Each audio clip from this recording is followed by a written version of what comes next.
Hoy hablaremos sobre los efectos de la extracción dental. En primer lugar hablaremos acerca de la biomecánica ósea, la cual es muy importante ya que engloba tanto la presión como la tensión. Esto sucede también por un aspecto de adaptación a las situaciones externas y anormales que sufren los tejidos. Por ejemplo, fuerzas de ortodoncia, fuerzas de prótesis, alteraciones de traumas oclusales, alteración durante la masticación y demás. Hablando de la presión, tenemos que en el lado de presión, que es hacia el cual se mueve el diente, hay un estrechamiento del espacio del ligamento periodontal y una deformación del hueso de la cresta alveolar. Esta va a depender de la fuerza aplicada.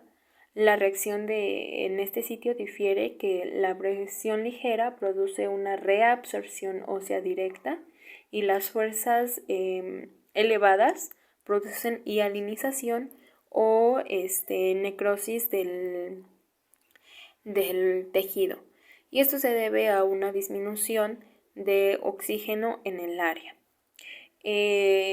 Microscópicamente se han observado bordes ondulados de los osteoclastos en contacto con la superficie ósea reabsorbida.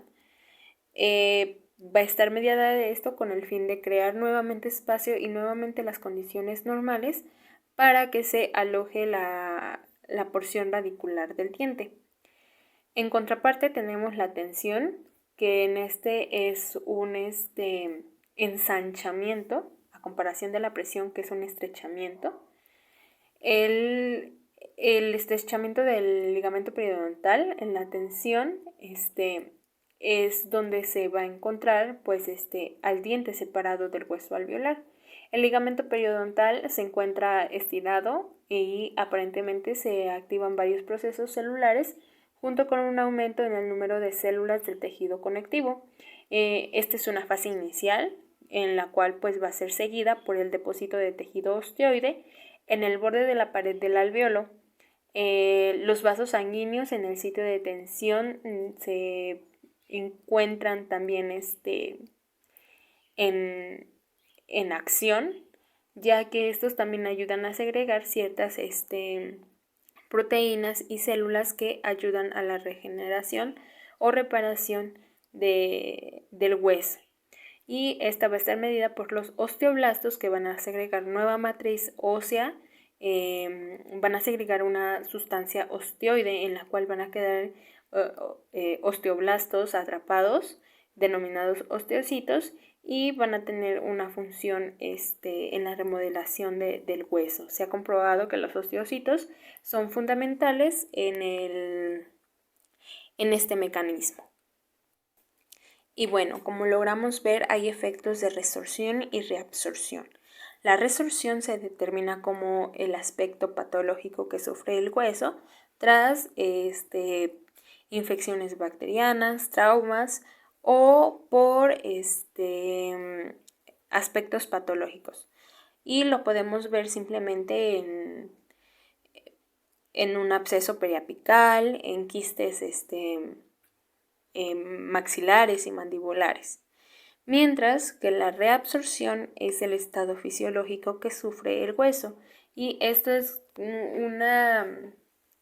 por ejemplo, en la posterior a la extracción, la parte donde está ausente el diente tiene que sufrir un estado de regeneración mediante la cicatrización y la aposición de nuevo hueso. Sin embargo, en cada paciente sucede de diferente manera,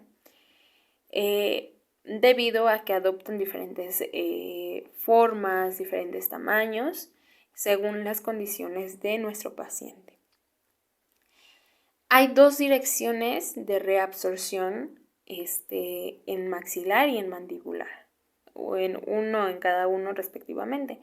En maxilar la reabsorción va a ser centrípeda, ya que esta va a ser en una dirección de afuera hacia adentro, y esta se va a ver una concavidad por la parte vestibular de la zona posterior del maxilar. En la mandíbula, la reabsorción va a ser en dirección centrífuga, es decir, de adentro hacia afuera. La concavidad va a ser más distinguible en la zona lingual, de la parte posterior de la mandíbula, y esto se debe a que las placas óseas del hueso son más delgadas en el sentido en que se dirige la reabsorción debido a la inclinación dental. En los efectos de la extracción tenemos que el hueso alveolar residual posterior a este proceso pues sufre diferentes cambios y estos pueden ser observables mediante las clasificaciones que se han hecho a lo largo del tiempo, y ejemplo de ello es la clasificación de Seiber. En 1983 pospuso 3 clases del sentido en que se da la reabsorción ósea. La clase 1 menciona una reabsorción en sentido vestibulolingual, es en cuestión de anchura. La clase 2, que es una reabsorción en sentido apicocoronal, esto es en sentido de altura, y la clasificación 3, que es una reabsorción mixta, tanto la pérdida de anchura como de altura. Sin embargo, Allen en 1985 realiza una modificación a la clasificación de Seiber. Las clases que Seiber había propuesto, él las modifica nombrándolas por letras, de la A a la C. En la clase A hay una pérdida de dimensión apicocoronal, lo que para Seiber era una clase 2. Para Allen, una clase B era la pérdida de la dimensión bucolingual o de la pérdida de anchura, lo cual para Seiber era una clase 1. Ambos coinciden en la clase 3 y en la clase C, respectivamente, con la pérdida de la dimensión apicocoronal y bucolingual. Más aún, Allen también clasificó la pérdida de tejido óseo según la cantidad. La clasificó en leve, moderado y severo. El primero, el leve, corresponde a una pérdida menor de 3 milímetros de tejido. En la moderada hay una pérdida de 3 a 6 milímetros y en el severo es mayor a 6 milímetros. Posteriormente, Atwood propone una clasificación del reborde alveolar residual en la cual expone 6 órdenes. El primer orden es la preextracción, donde el alveolo está intacto, está en condiciones normales, la dentición está igual intacta. El orden 2, que es post-extracción, y en esta se produce inmediatamente después del acto quirúrgico. El orden 3 es donde los bordes afilados restantes se redondean o se completan con la resorción osteoclástica externa y van a dejar como resultado un reborde residual alto y redondeado. Y el orden 4, en se da un filo de navaja o cuchillo que se produce debido a los aspectos vestibulares y linguales de la cresta del reborde, y estas se vuelven cada vez más estrechos para finalmente dar la forma al filo de navaja.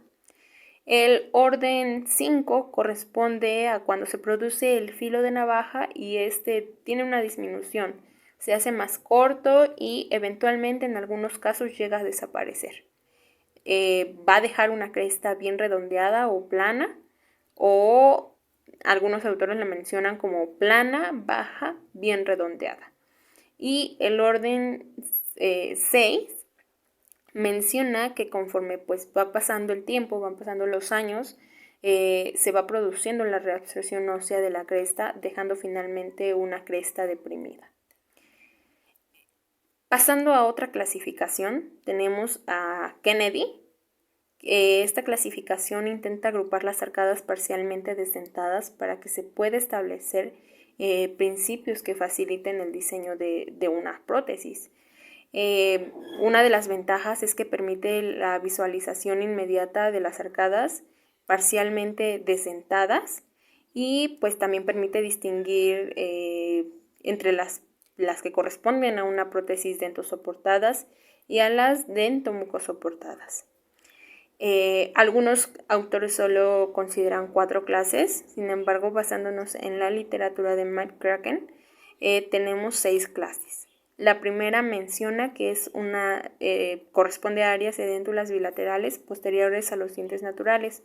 La clase 2 es un área edéntula unilateral posterior a los dientes naturales. La clase 3 es un área edéntula unilateral.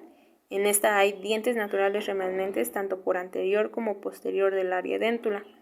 La clase 4 es una área edéntula bilateral y esta pues va a atravesar la línea media. Generalmente los dientes que están ausentes son anteriores y evidentemente hay dientes posteriores remanentes.